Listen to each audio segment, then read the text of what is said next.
Bitcoin is down under $30,000. Everyone is bleeding, blood in the streets, and you and I are just shocked and hurt, and we just need to grab each other by the hand and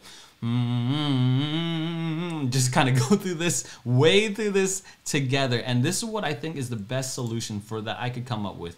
The best solution is to just show you that I am dollar cost averaging in 29.7 is the price of Bitcoin right now, and I'm literally just gonna buy $50 worth of Bitcoin every single video that I make. And it like I only have $3,700 to buy in, so I'm gonna buy in like $50 or $25. I'm just gonna dollar cost average in as cheap as I can. And you don't have to do $50. You could do $10 a day, or you could do $50 a week, or every 2 weeks. It doesn't matter, but you could just average out the pace at which you would try to buy Bitcoin. And that's how much I've bought in. I bought in at again at 29.7, right? That's how much I'm buying it. And here's the thing, is that we need to understand the macro environment. This is why I'm buying into Bitcoin, because all these other coins, they could go down, okay? Everything runs off of Bitcoin. If you could get an ADA, great project. You get in Solana, great projects. You get into anything else, right?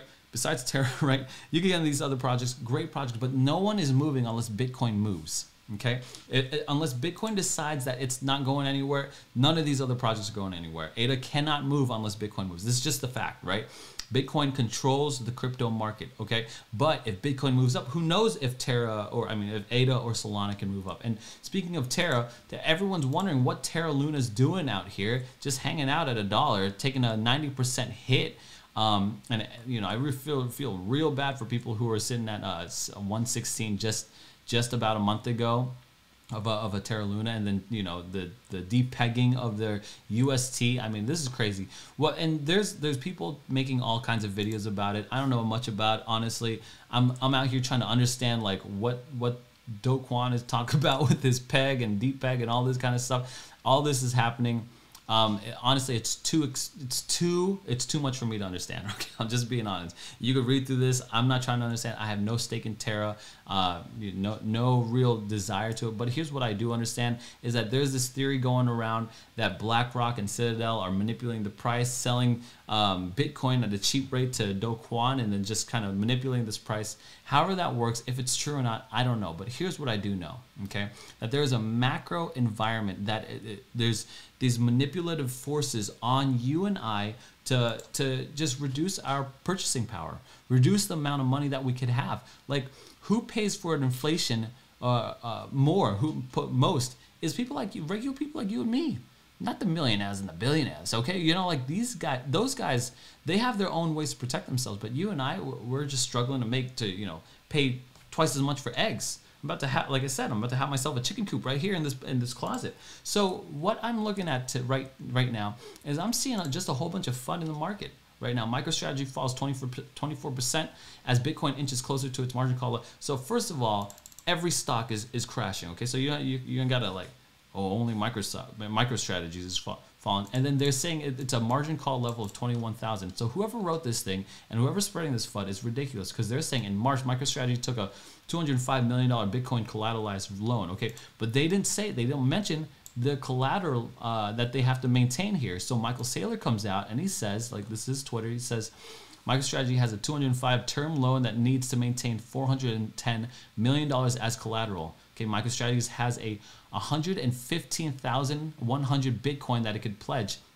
If the price Bitcoin falls below 3,500, then that's when the liquidations come, and they could deploy other things as collateral. They're a working business. They've used revenue, like yes, they've taken out loans, but they have like a backing here that you don't have to. They're not gonna get liquidated at what does this price say? 21,000. I fell for this, and I told someone, and then I did some research, some basic research, and there we go. So we're not spreading FUD around here. But one thing that I did do is I went into the investor relations here, and I looked at exactly what they were talking about. And they have these quarterly reports from the top brass of MicroStrategy, and you could see here their conviction. I'm going to just play a small clip of it really quick.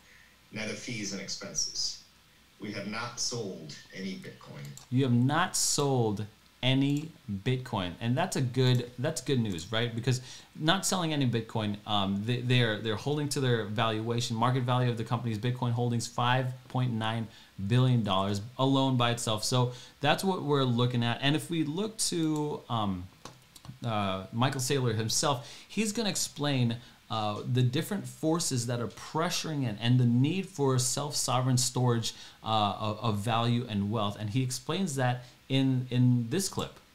I thought I'd start with a few observations of global developments. In Q1, we saw some fairly seminal events. The trucker crisis in Canada, the Ukrainian war, Russian sanctions, continued inflation, supply chain chaos, concerns about food and energy shortages. All of those things have been combined with a weakening currency environment. The Chinese currency, the Japanese currency, South America and African currencies, and a lot of Asian currencies are all collapsing against the dollar. In fact, just about every currency in the world except for two, I think, are collapsing against the dollar right now. So he's saying that there were 6 events, right? Like, and you could go back and listen to them. 6 events that are like causing people to like, hey, what is happening? Who really controls the power here? Who really is in charge of my money and manipulate? Like, if I want to take my money out just because I have a different opinion on masks or whatever, they could lock my bank account. If I want to donate to them, they could lock that bank account. What is happening? And then you compare that with if you're not in the United States, that the dollar being inflated in the United States, being printed in the United States, gives the United States all the power first, because we're closer to the money printer than people in other countries, and people in other countries are their currencies are collapsing. So now, except for 2, so now there's really only 3 stable currencies in the world. That's crazy.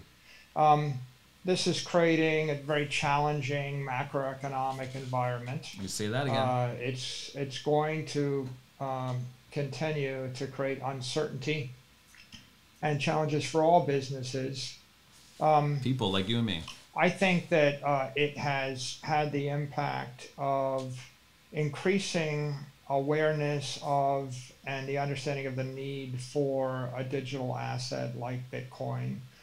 And so the silver lining is that hundreds of millions, if not billions, of people are now becoming aware of the need for non-sovereign store of value digital asset like Bitcoin. And that's important, right? Like just digital assets, totally sovereign, can't be touched by any other people. The negative is it creates a very challenging operating environment. Over the last few months in the world of Bitcoin, the interesting developments worth highlighting are the executive order coming out of the Biden White House on March 9th, which was really a first, as long as anyone can remember, the first time that we had the executive branch of the United States, in essence, highlighting and endorsing an asset class as being critical to the future of the nation. And so I thought that was extraordinarily auspicious. Janet Yellen gave a speech on April 7th at American University, equally auspicious. We had the Secretary of the Treasury of the United States laying out the case for decentralized networks, the theory of digital property, talking about the need for digital currencies, about the innovations in the crypto economy, and suggesting that the administration is going to enthusiastically move forward to provide responsible regulations. You're just saying, I'm orange pilling these people. Orange pill, orange pill, orange pill. The President of the United States, orange pill. SEC, orange pill. Treasury, orange pill. This economy to grow. I thought that was very critical too. I think if you put all of these macroeconomic developments together with the regulator's signal, what you have is a world that's a bit insecure about currencies and insecure about property rights and insecure about 20th century banking systems and 20th century payment systems. He's saying that we got a problem and there. Aware that they need to find a solution. There we go. But you also have another big development, which is that the deniers of Bitcoin and digital assets in general are now being silenced by the administration of the United States. Being silent and silly.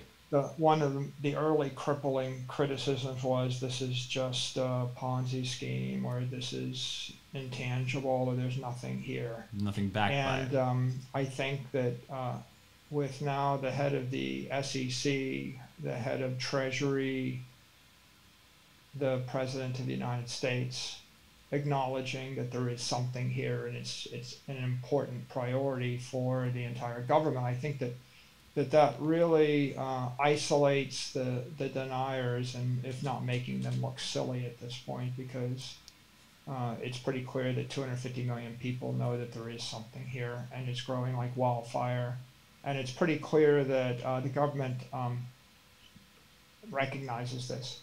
Yep. And so what he's basically saying is, like, people who don't still believe in Bitcoin, right? Like the fudders, the people who are like, Bitcoin, whatever, you know, like it's a Ponzi scheme. There's nothing there. It's crypto. What is it even, you know, really it's backed by nothing. He's saying, look, that you've got these regulators at the highest levels of the United States government looking at Bitcoin, acknowledging its existence, acknowledging that, institute like or parameters will be set, government policies will be set around Bitcoin. And when policy is set around Bitcoin, you better know that institutional money will flow in like crazy into Bitcoin, flooding the market. And then, you know, all that, there's only so much Bitcoin left, right? There's only so much. It's the largest monetary network in existence right now. Okay, sitting just at like 1 point, so that's crypto. 1.2 is crypto. I think Bitcoin's probably 600 billion just off the top of my head. Look, here's what I'm doing. I'm dollar cost averaging in as often as I can, when I can. I'm not trying to time this bottom. Bitcoin right now under 30,000 seems like a good buy to me. You remember, right? Like I sold Bitcoin at 37,000 just for this type of opportunity. Now I'm executing on this opportunity. I've always waited for this. And are you going to move with me? What do you think about Bitcoin? Is it something you're going to buy? What other coins are you going to buy? Let me know in the comment section below, and I'll see you in the next video.